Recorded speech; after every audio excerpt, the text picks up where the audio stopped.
Donc, bonjour à tous et à toutes. Bienvenue à la semaine de la prévention qui s'est déroulée du 29 mars au 2 avril. Donc, nous sommes à la dernière journée de cette semaine de prévention et nous sommes ensemble pour échanger sur le webinaire sur le risque chimique. Donc, je suis Sophie Cuenca, donc je suis conseillère en prévention à l'OPP-BTP région PACA-Corse.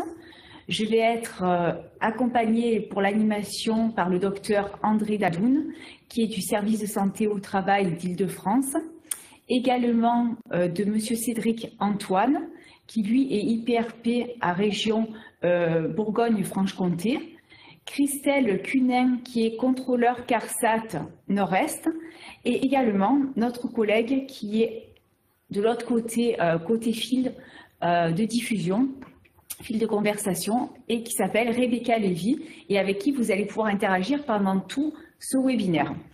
Donc, avant de commencer ce webinaire à proprement parler, on va juste vous expliquer un petit peu la règle du mot-clé.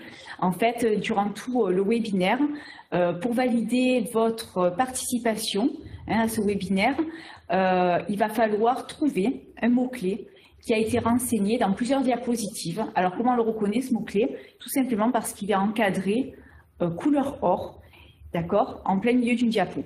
Donc, n'hésitez pas à le noter et il apparaît plusieurs fois lors de la présentation. Toutes les questions peuvent être posées aussi sur le fil de conversation auprès de Rebecca, qui vous enverra au fur et à mesure des infos. Et vous aussi également, puisqu'on verra qu'il va y avoir des échanges via ce fil. Je vais vous présenter tout d'abord un petit film de promotion sur la semaine de la prévention qui est organisé par la Fédération française du bâtiment au niveau national. La prévention, c'est toute l'année sur vos chantiers pour travailler en sécurité. Mais la semaine de la prévention, vous connaissez ? Eh bien, c'est faire le point, échanger et partager les bonnes pratiques de prévention contre les risques professionnels du bâtiment. 5 jours pour répondre aux questions prévention que l'on se pose toute l'année quand on veut améliorer la prévention dans son entreprise. Eh oui, parce qu'on ne joue pas sa sécurité sur un chantier. C'est risqué. Ça vous dit? Alors connectez-vous. Retrouvez les préventeurs en ligne avec un dispositif de webinaire ludique et interactif adapté à chacun. Si vous êtes chef d'entreprise, encadrant ou salarié, une semaine pour découvrir des solutions prévention concrètes pour un chantier 100% gagnant. La semaine de la prévention est organisée par la Fédération française du bâtiment, accompagnée par l'OPP-BTP, les CIST BTP et la CNAM. Voilà pour cette présentation. Donc, on va commencer. On va débuter par un petit test au niveau de vos connaissances, juste pour que vous auto-évaluiez. Ça va permettre un petit peu de voir les tendances, voir où vous vous situez par rapport au risque chimique. Donc, comment ça va être organisé, c'est qu'il va y avoir des questions. Il y a 3 questions. Et je vais vous demander de répondre par 1, 2 ou 3. Ça peut être aussi 2 réponses d'ailleurs, sur le fil directement de conversation. Et Rebecca nous fera un retour des tendances au fur et à mesure. Donc, on va commencer par la première question sur le risque chimique. Alors, grand 1 concerne surtout les industries chimiques. Grand 2 ne concerne pas le BTP où l'on n'utilise pas de produits vraiment dangereux. Grand 3 peut provoquer des accidents du travail et être à l'origine de maladies graves. Alors, le temps que vous répondiez, je répète, le risque chimique concerne surtout les industries chimiques. Grand 2 ne concerne pas le BTP où l'on n'utilise pas de produits vraiment dangereux. Grand 3, le risque chimique peut provoquer des accidents du travail et être à l'origine de maladies graves, comme par exemple des maladies professionnelles. On attend votre retour à ce sujet. Ça nous permettra de voir un petit peu où vous situez le risque chimique. Les réponses ne devraient pas tarder.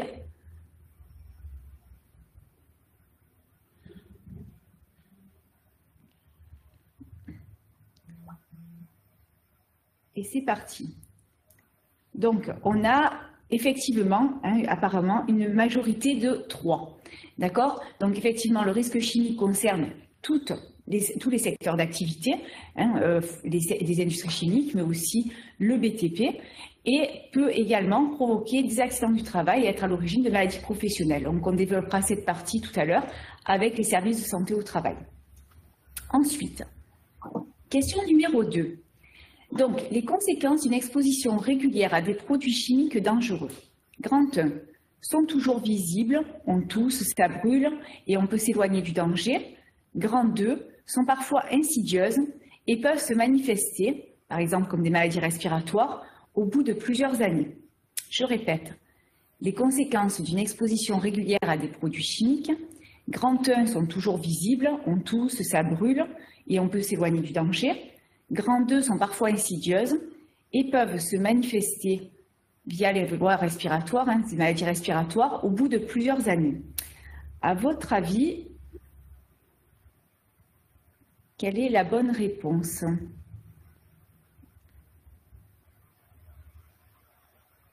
Ça ne devrait pas tarder.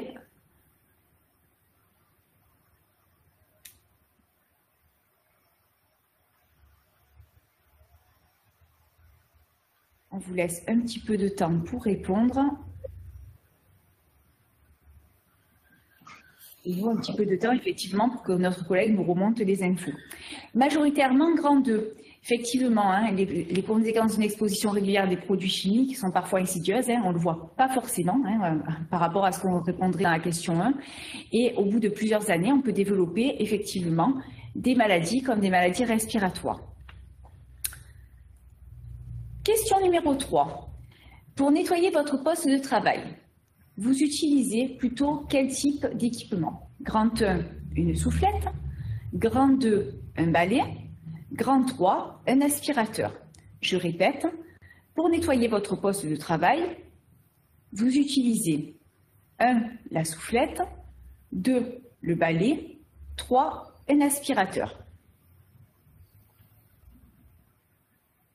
Pour le moment, j'ai un retour de Rebecca en me disant que déjà sur les 2 premières questions, vous avez été très bon, puisque vous avez répondu quasiment à 100%.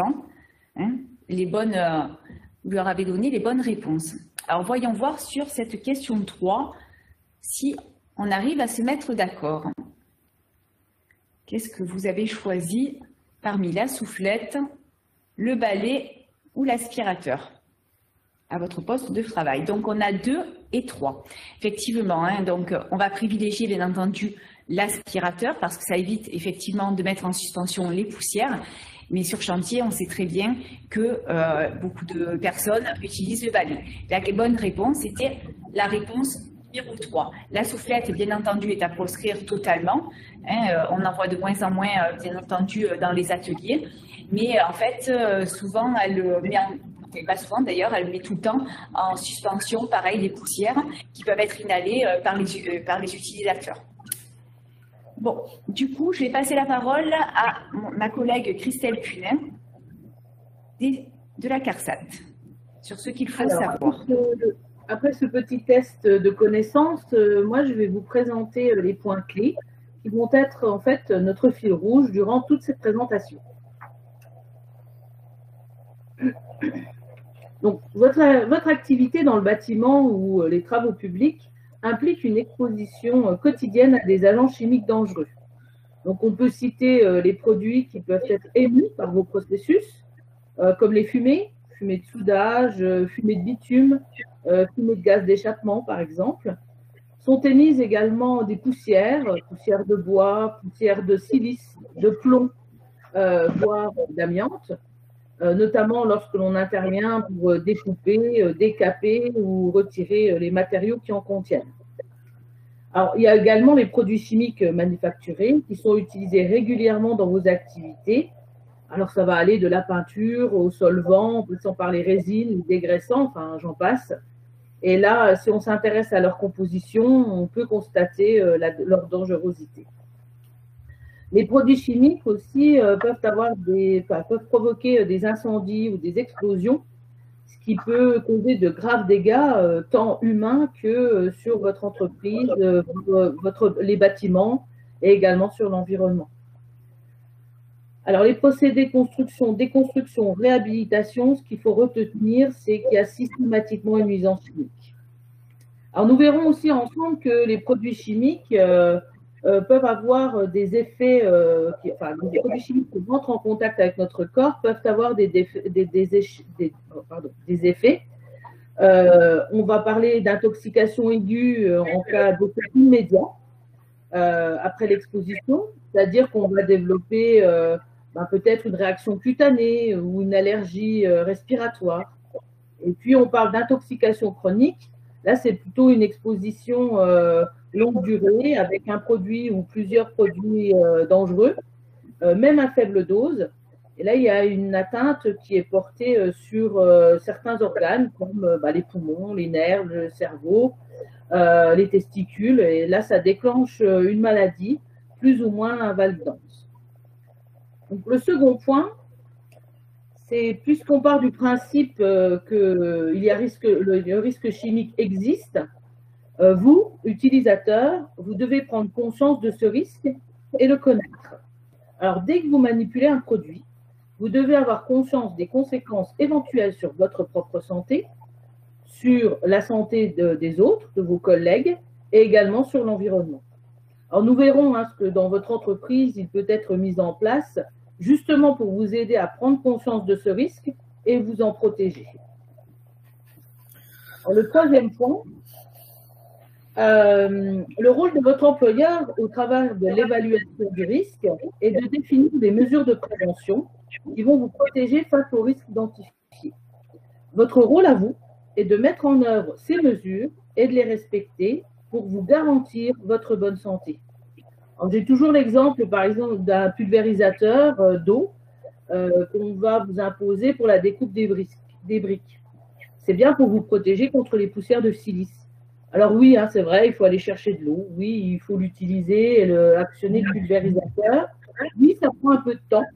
Mais sincèrement, vous gagnez vraiment du temps sur la maladie et éventuellement une bronchite, qui peut être éventuellement une bronchite chronique ou pire, un cancer des poumons. Donc, pensez-y par rapport aux mesures de prévention qui peuvent être proposées dans votre entreprise.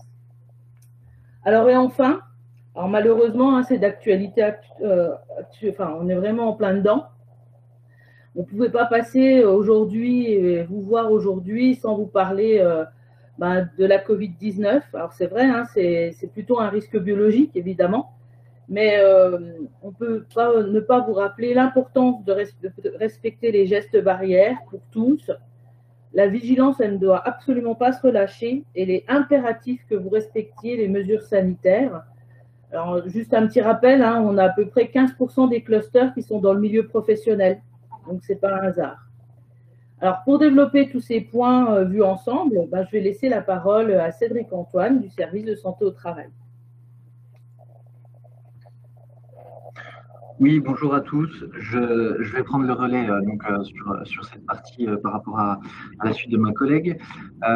Sur comment s'en protéger. On a commencé à aborder avec vous différents points par rapport à la problématique du risque chimique, savoir quel dispositif vous pouviez être amené à utiliser, commencer à parler avec vous de produits émis, produits utilisés. Mais voilà, on voudrait détailler un petit peu avec vous sur vos techniques de travail, savoir qu'est-ce que vous pouvez être amené à faire ou à utiliser par rapport à la prévention du risque chimique, en tout cas dans l'entreprise, mais par rapport à vos métiers. Voilà, comme on l'a dit, le risque chimique peut être un petit peu sous-estimé quand même. On ne se rend pas forcément compte qu'on utilise des fois beaucoup de produits chimiques, même dans nos différents métiers. Et on voulait voir avec vous, par rapport aux conséquences, savoir si vous êtes exposé, quels sont les produits que vous utilisez le plus, quelles sont les tâches qui sont d'après vous les plus exposantes. Est-ce que déjà vous avez conscience que vous pouvez être amené à utiliser des produits chimiques dans vos métiers? Je vais vous laisser le temps de répondre.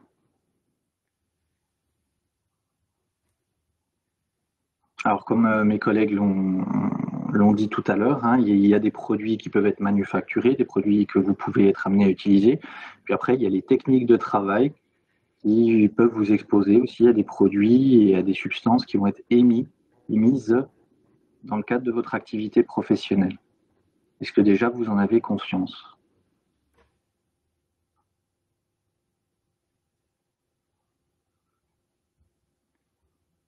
que les réponses arrivent.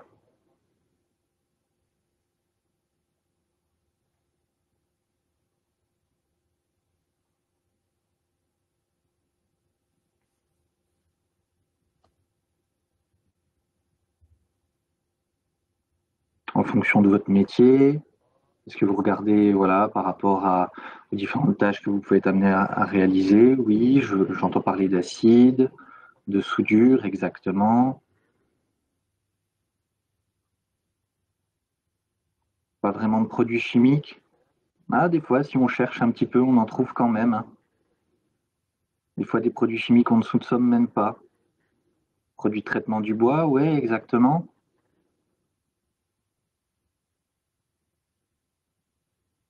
Il y a différents types de produits chimiques, hein. C'est comme par rapport à ce que vous me dites, il n'y a pas forcément que des produits qui vont être liquides. Alors, si on regarde par rapport à tout l'impact que ça peut avoir sur notre corps, vous pouvez voir voilà, différentes voies d'accès. Peut-être que vous en avez déjà parlé. C'est vrai que les poussières, on va plutôt avoir tendance à les respirer, donc un risque d'inhalation, un risque d'ingestion, d'absorption de produits chimiques. Alors on se dit qu'on va peut-être rarement emporter un produit chimique à la bouche, mais s'il y a des fumeurs et qui se roulent une cigarette après avoir fumé une cigarette, peut-être qu'ils peuvent porter un peu de produits chimiques s'ils ne sont pas protégés, contact cutané, donc avec des risques d'irritation, de brûlure. Par rapport aux différents produits chimiques, comme vous pouvez le voir, on a parlé un petit peu d'amiante, de silice. Comme vous pouvez le voir dans le tableau, l'amiante représente quand même en 2019 près de 8% des parts de maladies professionnelles. C'est 573 personnes qui ont été reconnues en maladie professionnelle suite à une exposition à l'amiante, qui sont pour la plupart des maladies qui apparaissent 25, 30 ans, voire plus, après l'exposition à l'amiante. Après, on peut voir aussi d'autres types de maladies professionnelles, liées notamment à la silice cristalline, 52 personnes en 2019, donc c'est pas anodin, mais on trouve aussi des produits qui sont plus communs, comme le ciment, où on ne se dit pas forcément voilà, que le ciment peut être un produit chimique, mais ça l'est. Je vois aussi qu'on me parle d'huile hydraulique, de dégrippant pour l'acide, la silice, oui, comme on en parle. Donc, pouvant amener à différentes maladies, type silicose, type cancer de la plèvre par rapport à l'amiante. Donc, voilà, causer des irritations, des brûlures, des allergies. Les risques chimiques sont quand même voilà, la deuxième cause de maladie professionnelle en France à ce jour. Il faut pas l'oublier. Pouvant interagir voilà, sur les voies respiratoires, type maladie, ou comme je vous l'ai dit, silicose, cancer de la plèvre, pouvant perturber le fonctionnement de l'organisme, comme Madame Cunin en a parlé tout à l'heure, avec des agents qu'on peut dire CMR, cancérigènes, mutagènes, reprotoxiques. Les produits toxiques corrosifs sont pas oubliés aussi. Hier, je parlais avec une entreprise qui faisait du nettoyage de banches, justement, avec la pulvérisation d'acide, dilué au nettoyeur haute pression, mais quand même. Donc, certaines tâches de travail nécessitent l'utilisation de produits spécifiques. Ça, on en est bien conscient, mais il faut que vous en soyez conscient, vous aussi, que ces produits peuvent être nocifs potentiellement pour votre organisme, causer des allergies, des rhinites. On a déjà entendu parler de gale du ciment, on a déjà vu des maçons au bout de 30 ans de maçonnerie qui des fois peuvent avoir des mains un peu épaissies, craquelées. Donc voilà, c'est pas forcément que des produits liquides, il y a également des produits qui sont à mélanger. Voilà, je pense potentiellement à la Colmap pour les plaquistes. Donc voilà, quand on regarde, on retrouve quand même énormément de produits chimiques différents qui peuvent interagir, je veux dire, avec nous et avec notre corps et causer différentes maladies. Ensuite, par rapport au type de produits chimiques, voilà, comme on l'a dit, on peut reparler de colle, de peinture, de solvant, de décapant, les carburants aussi, pour les boîtes de travaux publics, pour les boîtes de charpente de couverture, même si on va utiliser une tronçonneuse, une disqueuse thermique, le carburant est un produit chimique. Et ensuite, tout ce qui va être tâches émissives, poussière, fumée de soudage, poussière de silice quand je vais perforer le béton, rainurer le béton, tout ce qui peut être poussière de bois pour les métiers de menuisier, quand je peux être amené à poncer ou découper des pièces de bois. Pouvant également causer des problématiques sur des risques d'incendie, d'explosion. Donc voilà, les produits chimiques, on y est quand même régulièrement exposés. Les bidons sont notamment notés. Il est important de pouvoir lire. L'employeur peut aussi demander au fournisseur un document qui s'appelle la fiche de données de sécurité, qui est important d'avoir, qui peut être transmis au service de santé au travail pour pouvoir accompagner. Cette fiche contient notamment toutes les informations sur ce que contient le produit, qui l'a fabriqué, comment l'utiliser, le stocker, comment s'en protéger. Certains produits chimiques sont notamment à ne pas stocker ensemble, ou en tout cas sur différents dispositifs pour éviter, en cas d'accident, une dispersion du produit dans l'atelier. Ça peut arriver. Il ne faut pas également oublier ces problématiques-là. Tout ce qui peut être produit de nettoyage aussi, s'il y a des personnes qui vont s'occuper de l'entretien des bases vies, du bâtiment, peu importe, ou même des véhicules, des produits qui sont un peu anodins. Comme je dis, l'eau de Javel nous est vendue au supermarché du coin. Pourtant, c'est un produit dangereux qui, dès qu'on le ramène à la maison, il faut le mettre à l'abri des enfants. Donc voilà, il y a les produits domestiques, les produits professionnels. Ils peuvent tous interagir potentiellement sur nous. Voilà. Je peux vous laisser la parole à ma collègue de l'OPPBTP. Donc, je vous remercie Cédric. Donc là, on va passer plutôt à à la phase d'après. Donc, en présence d'un risque chimique, on l'a vu, Christelle tout à l'heure nous disait, je dois prendre connaissance des informations relatives à ce risque. Comment porte-t-on connaissance dans votre entreprise les informations? Comment vous êtes au courant des informations relatives au risque? Donc, on va vous demander de répondre par le fil de conversation. Donc, la question, elle est simple. Si vous avez un produit lambda, un produit chimique, et finalement, comment vous avez connaissance du risque à utiliser ce produit chimique? Qu'est-ce qui va vous alerter? Qu'est-ce qui va vous dire, tiens, ça, c'est un produit, entre guillemets, dangereux, avec des préconisations bien spécifiques, des consignes à appliquer. Donc là, je vois que certains me disent les fiches de données sécurité. Effectivement, ça va dire c'est une des deux infos de base. Les fiches de données sécurité, donc on va en parler juste après, effectivement, pour tout produit. Alors, on va voir un petit peu la suite. Est-ce que vous avez autre chose que les fiches de données sécurité? Je prends un produit. Quelle est la première chose que je vais faire quand je prends ce produit, par exemple? En plus de la fiche de données sécurité, ce n'est pas forcément la première chose qu'on regarde, bien que ce soit une obligation de la regarder puisqu'elle est très précise. La sensibilisation, ça peut être une sensibilisation effectivement par l'encadrement, du rappel des consignes pour les EPI, pour les conditions de mise en œuvre du produit aussi, d'accord? Il manque juste une toute petite chose très simple. Et je suis sûre que quand vous allez le voir, vous allez dire, ah oui, effectivement, c'est ça. Donc, on a les FDS, et quand on prend un produit, la première chose qu'on va faire, je vais vous aider un petit peu. La première des choses, c'est qu'on va regarder l'étiquette. D'accord? Ça fait partie aussi de l'information des produits dangereux. Mais avant ça, on va identifier le chef d'entreprise via ses chefs de chantier, via ses conducteurs de travaux. L'encadrement va identifier toutes les situations à risque que l'on peut retrouver au niveau de son entreprise, sur les chantiers, dans les entrepôts, mais aussi dans le dépôt.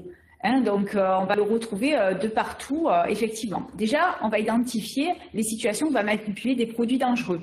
Ça peut être le cas, par exemple, quand on met en œuvre des peintures ou quand on met en œuvre des produits d'étanchéité. Je pense notamment aux étancheurs pour les toits terrasses. D'accord? Donc, quand on va manipuler ces produits, effectivement, il va y avoir des conditions de manipulation. Alors, je vois que certains vont parler de notices au poste de travail, tout à fait, qui permettent de savoir comment on va mettre en œuvre ce produit. Ensuite, l'identification des situations à risque, on va avoir la réalisation aussi de tâches émissives de poussière. Alors, qu'est-ce qui peut être tâches émissives de poussière? On peut avoir des découpes, par exemple la découpe de placo, ça génère énormément de poussière. On peut avoir des poussières de bois dans les ateliers, au moment de réaliser des pièces, par exemple, comme des volets à persiennes, etc. Et puis, on a également des réalisations de tâches émissives de fumée. Donc, tout à l'heure, on a parlé des fumées de soudage, effectivement. On peut aussi avoir des travaux qui sont réalisés dans des endroits confinés, dans des sous-sols mal aérés, etc. Et donc, par exemple, il va falloir penser, par exemple, au compresseur.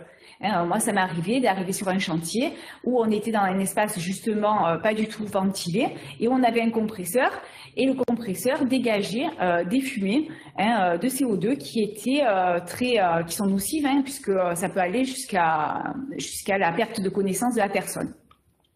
Ensuite, une fois qu'on a identifié les situations à risque, on va s'informer sur le produit. Et vous, en fait, en tant qu'utilisateur, la première des choses, quand on prend un produit, c'est de lire l'étiquette. Alors, comme on voit sur le diaporama, en fait, dans l'exemple, sur le contenant, on a des pictogrammes. C'est ce qui va nous indiquer, entre autres, la dangerosité du produit. Un produit chimique dangereux, un agent chimique dangereux, c'est un produit qui comporte des phrases de risque et des pictogrammes.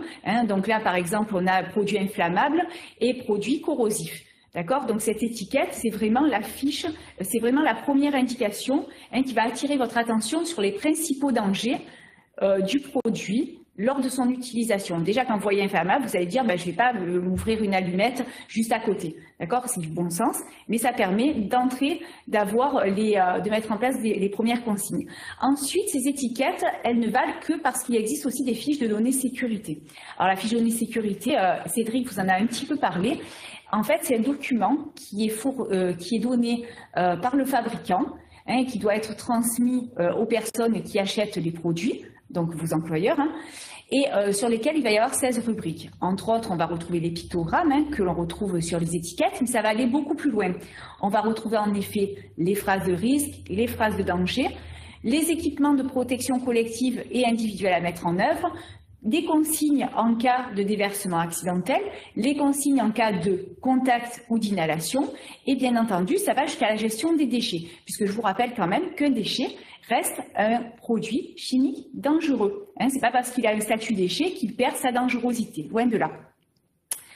Quoi vous dire d'autre sur les FDS? Donc, l'étiquette et les FDS sont deux volets réglementaires, d'accord?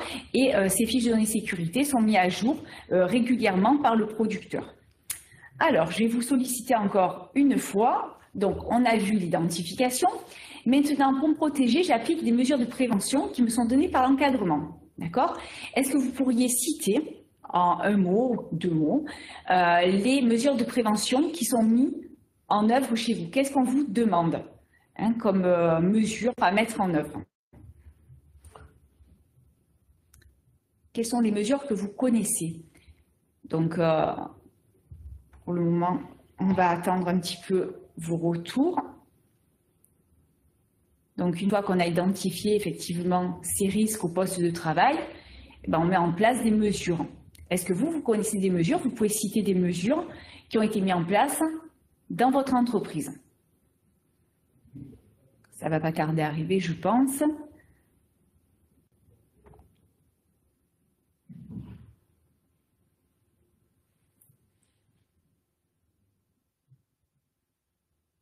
Bon, les mesures, on va voir, elles sont multiples, il n'y a pas qu'une seule mesure, mais c'est vrai que Rebecca est en train de répondre, par exemple, les hôtes d'aspiration pour les soudures.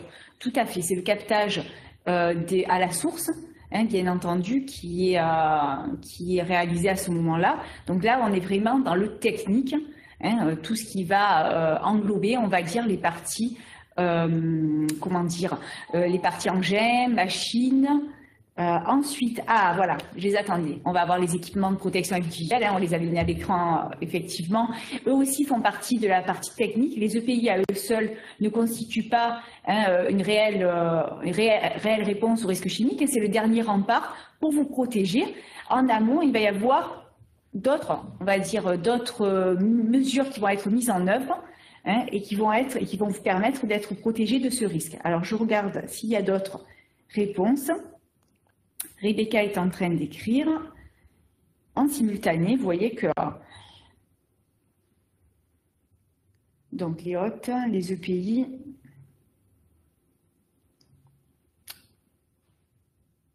qu'est-ce qu'on va avoir d'autre?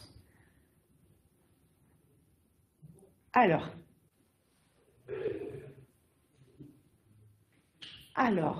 qu'est-ce qu'elle me dit? Étiquettes ne correspondent pas.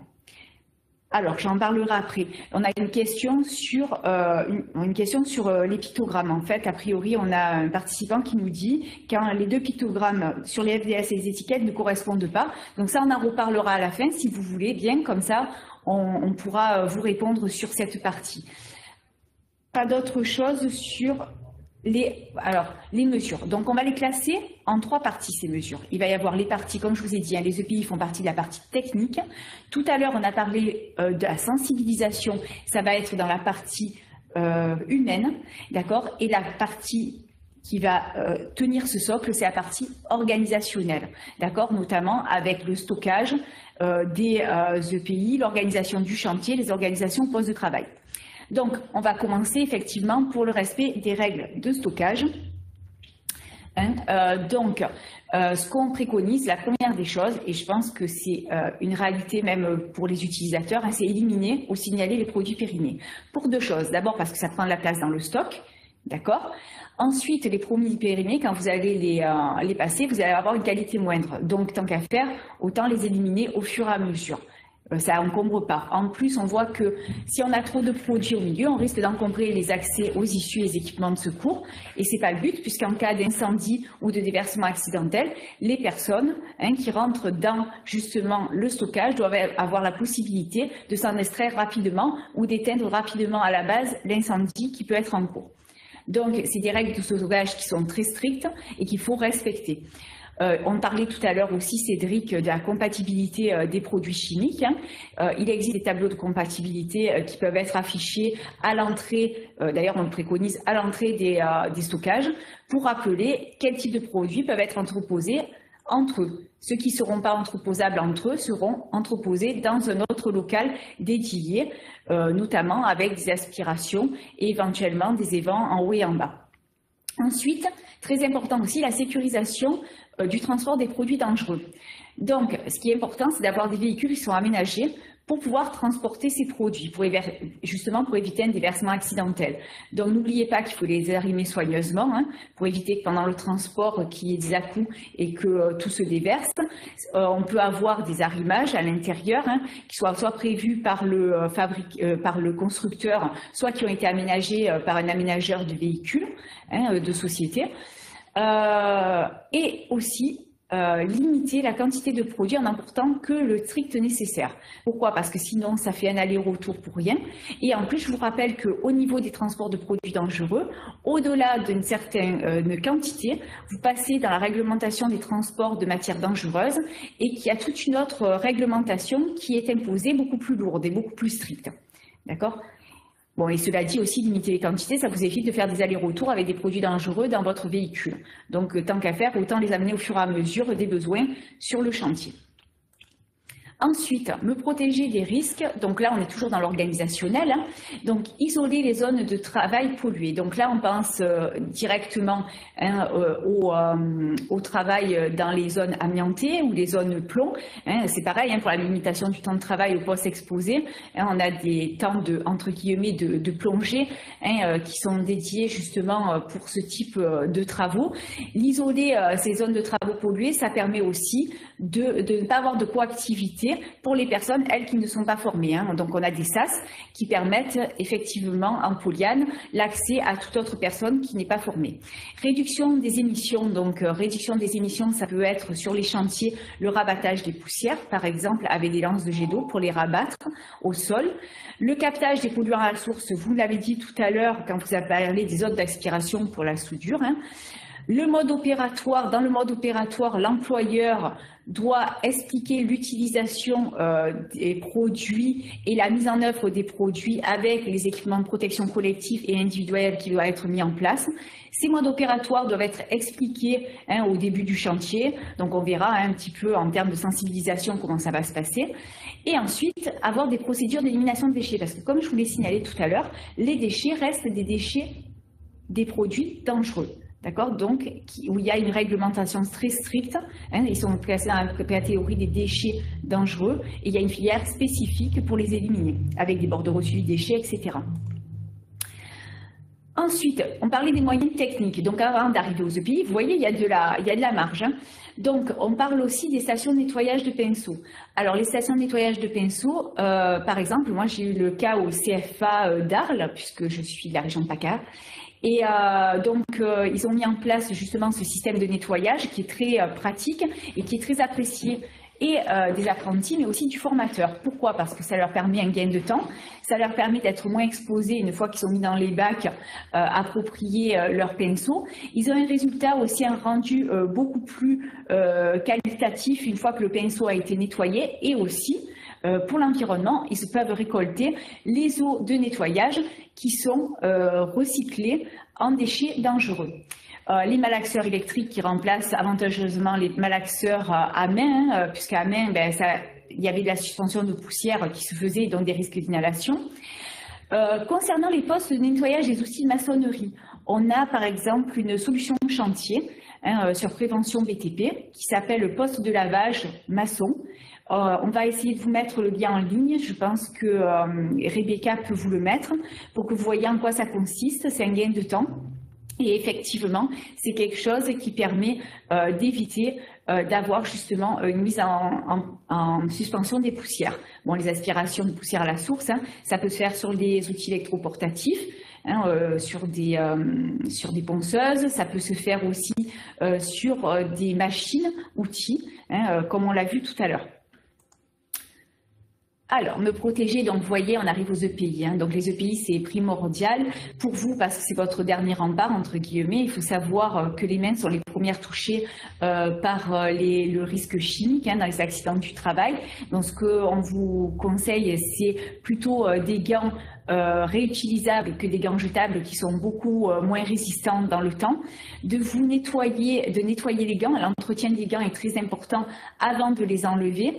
Ensuite, une fois qu'on les a enlevés, se laver les mains bien entendu et également ne pas fumer, ne pas manger pour les raisons que Cédric a évoquées tout à l'heure.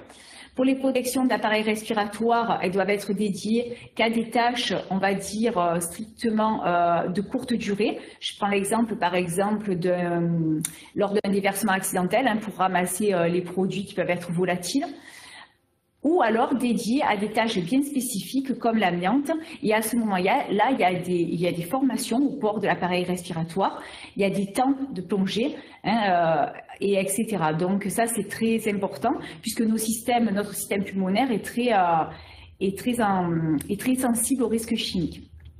Ensuite, pour la protection des yeux, donc on peut avoir des lunettes simples de sécurité, on peut avoir des masques et on peut avoir également des visières. Ça va dépendre des activités qu'on fait. C'est le chef d'entreprise qui, au vu des situations de travail, va choisir la meilleure protection par rapport à la situation de travail qui génère le risque chimique.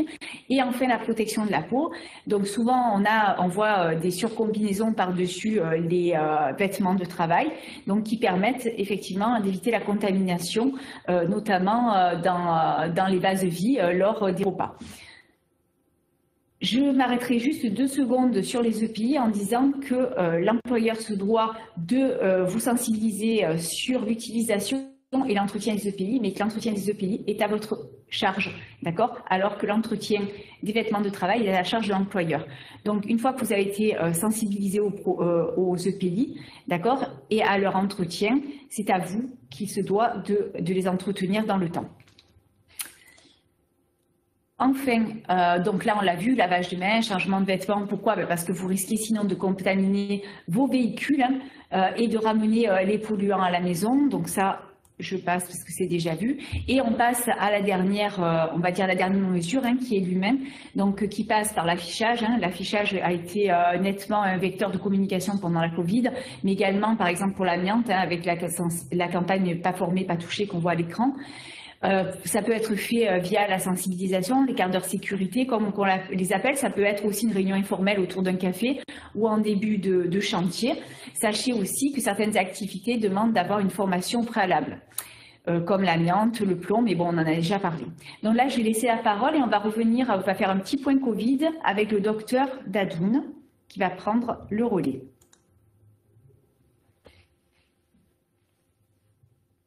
Docteur, je pense que vous avez oublié votre micro. Docteur, le micro. Docteur, le micro. Pardon. Voilà, merci. Bonjour, donc bien qu'on soit dans le risque chimique, on a décidé de faire un petit topo sur le Covid, puisque c'est malheureusement encore un sujet d'actualité. Voilà, ce qu'il faut comprendre, c'est que le Covid, chaque personne est impliquée dans la prévention du risque Covid, puisqu'une personne peut être porteuse du virus et le transmettre sans s'en rendre compte. Donc se protéger, c'est protéger les autres. On va revenir brièvement sur les méthodes de prévention. Alors bon, évidemment, il y a le masque, ça tout le monde connaît. Il est aujourd'hui obligatoire de porter le masque. Néanmoins, sur les chantiers en extérieur, la distance minimale sans masque est de 2 mètres. Donc voilà, ce qu'il faut bien comprendre, c'est que si vous êtes assez espacé sur les postes, il y a 2 mètres minimum. Là, en l'occurrence, il est possible de ne pas porter de masque. Par contre, en cas de distance, même avec le masque, je veux dire, il faut quand même respecter une distance d'1 mètre. Aujourd'hui, c'est ce qui est préconisé. Il faut penser aussi au lavage des mains, donc très important. Alors, ce qui est préconisé aujourd'hui, c'est de se laver les mains avant de commencer sa journée, à chaque changement de tâche, pardon, et toutes les 2 heures, si possible. Il est préféré d'utiliser l'eau et le savon, mais sur les chantiers, évidemment, c'est pas tout le temps possible, et même dans des lieux, enfin pas forcément en extérieur. Donc du coup, il est possible d'utiliser du gel hydroalcoolique. En cas de partage d'outils, il est quand même conseillé que chacun ait ses propres outils, mais néanmoins, c'est pas tout le temps évident. Donc le mieux, c'est de réorganiser son travail et de faire tout ce qu'on a à faire avec ses outils, de façon à pouvoir le désinfecter en le passant ensuite aux collègues. Ça évite en fait les allers-retours et donc les problèmes de désinfection du matériel.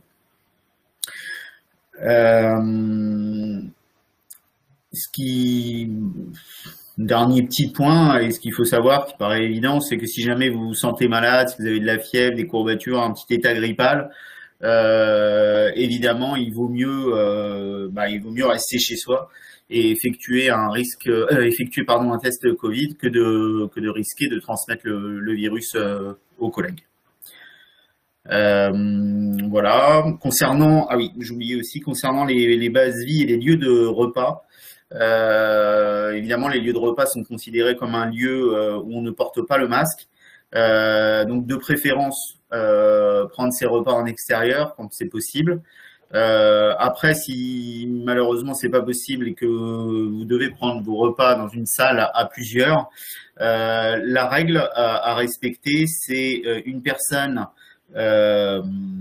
pour 8 mètres carrés, pardon. Il faut aérer la pièce au maximum et au minimum en fait tous les quarts d'heure. Si vous êtes en extérieur, donc il faut éviter les attroupements et au maximum 6 personnes réunies en extérieur, en respectant évidemment les distances de sécurité, soit de 2 mètres sans masque, soit de 1 mètre avec le masque. Voilà. Donc c'était juste un petit rappel. Je vais passer la parole. Oui, je vais la prendre, c'est bon. Alors, donc on va voir ensemble ce que vous avez retenu avec quelques questions. Donc, ce que je vous propose, c'est que je lis les questions, vous répondez via le chat les numéros de proposition que vous considérez justes. Alors, première question. Les produits chimiques corrosifs ont une odeur piquante. Petit 2. Si je trouve un produit non étiqueté, je n'y touche pas. Petit 3. Pour reconditionner un produit dangereux, je porte les EPI, équipements de protection individuelle, prévus à cet effet. J'attends vos propositions via le chat.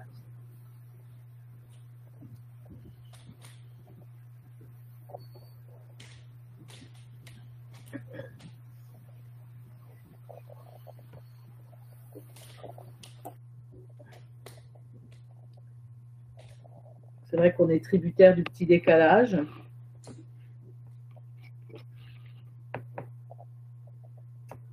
Ah bah nous avons les 3. 1, 2 et 3. Donc les bonnes réponses sont la 2 et la 3. Alors, dès qu'un produit n'est pas étiqueté, puisque vous devez connaître le risque et les modalités d'utilisation de ce produit, vous devez vous renseigner auprès de votre encadrement avant de l'utiliser.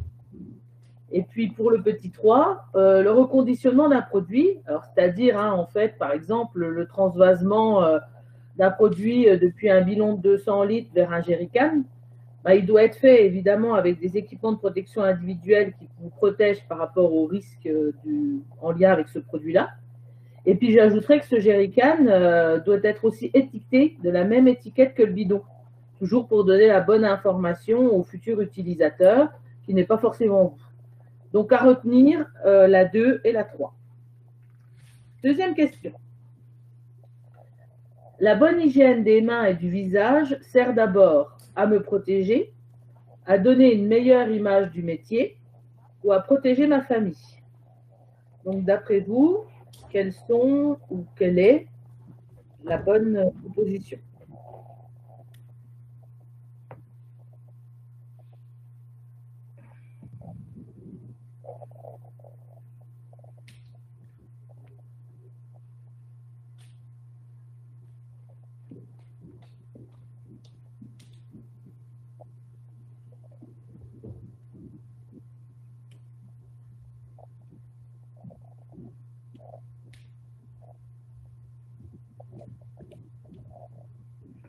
Alors, en réponse, majoritairement, 1 et 3.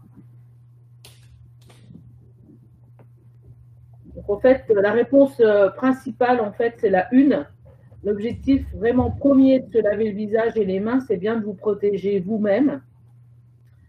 Par contre, évidemment, nous sommes d'accord sur le fait que paraître propre à la sortie du chantier, ça donne quand même une bonne image du métier, et surtout de votre entreprise. Et puis aussi, il faut éviter de ramener la pollution sur vous, que ce soit dans votre voiture, dans le véhicule. Ça permet aussi d'éviter de contaminer sa propre famille. On a quelques exemples, quelques alertes qu'on a pu avoir en 2018 chez des enfants qui ont contracté le saturnisme, simplement par le fait que leur papa réalisait des retraits de canalisation plombée sans protection particulière et qui les ont contaminés le soir en rentrant à la maison. Donc, ce n'est pas anodin et pensez aussi à vos familles. Alors, question numéro 3. Quand je pense être en présence d'un matériau qui contient des fibres d'amiante, je m'informe auprès de mon collègue ou de mon chef. Donc, d'après vous, qu'est-ce que vous allez aller voir dans l'entreprise pour connaître la composition de ce matériau ?